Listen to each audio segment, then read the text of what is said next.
right, here we go. We're going to look at 7.5 now. And that's this next learning target. I can factor polynomials in this form of x squared plus bx plus c. So in here, I'm just going to leave myself a little note. That is in section 7.5. So when I'm flipping through my notes, I know exactly where that goes. So we looked at in our last lesson how to factor out a greatest common factor. But we'll notice here that there's nothing the same in all three of them that I can factor. So I have to use a couple of different steps. So let's go ahead and flip to this sheet, and that's what we're going to be using today. So we're looking at factoring. One thing you'll notice is on all four of these different examples, I have x squared. There's no number here in front. Okay, that's really important for this section. Plus bx plus c. And this c value is our constant, remember, because it doesn't have that variable with us. The thing that's different here is we've got some subtraction signs thrown in. So these are the four different possibilities. Okay, so let's look at kind of our first one. And we can follow the same steps no matter what. It just depends on what we're looking at. So I'm really going to walk you through these first two, and then I want to see what you can come up with for these other two following our steps, because the things that go up in these boxes are exactly the same. So here's our steps. So the first thing I always do is I factor the third term, which is my constant. So that's why it's circled in green, because I know that I have to factor that. Okay, so come up with all the different possible factors of this term. So then the second step is identify the set of factors that when added equal the middle term. So I circled this in blue so that I can keep my colors straight. And here, since both of these are positive, I'm adding both. Both of my factors will be positive. So here's this example. So let's walk through this first. Okay, so I have x squared plus 5. This really should say x plus 6. Okay, so following my steps is I factor the third term, which is my constant. So right here, the 6. So all of my possible factors of 6 are 1 times 6, or I could have 2 times 3. So then once I have my entire list of factors, then I add them. And I know my goal is to get to 5. Well, when I add 1 and 6, I get 7, and when I add 2 and 3, I get 5. So I've circled that 2 plus 2 and 3 because that's what I'm looking for.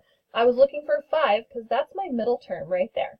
Okay, so then I can rewrite it as now I have x plus 2, which I get from right here, and I have my x plus 3, which I get from here, and set it equal to 0. So now if you're asked to solve, remember our zero product properties, I can set each of these pieces equal to 0, and then solve for that.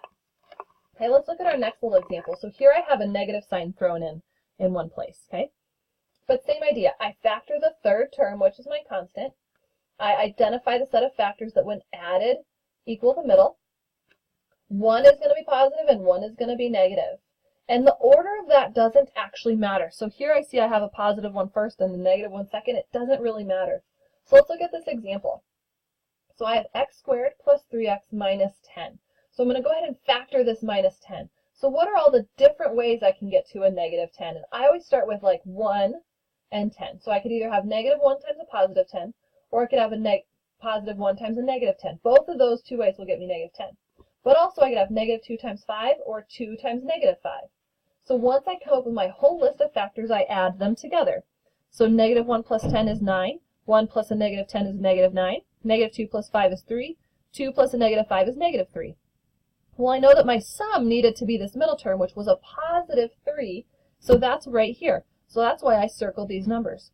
So now I can write my terms, my final terms. So I have x minus 2 because this was a negative, remember, and I have x plus 5, which is this part right here.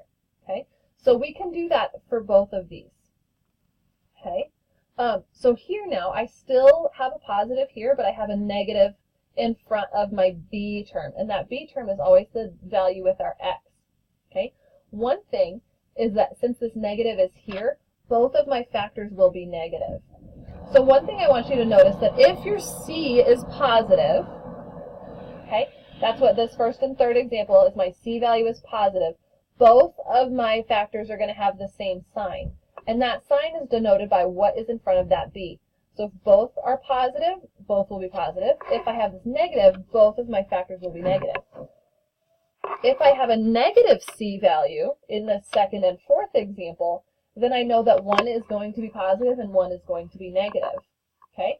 So now I want you to take a little bit of time, and I've kind of worked through this, so if you really want to pause and watch and kind of figure out how I got these answers, you can do that, but I want you to really think, how can I factor these different quadratics out? Because that's really what we're doing the whole rest of this chapter is learning how to factor different things. Okay, so that was our real learning target for today, was I can factor quadratics that look in this form. And really we just talked about x squared plus bx plus c, because I could have negatives in any place, and that's really okay.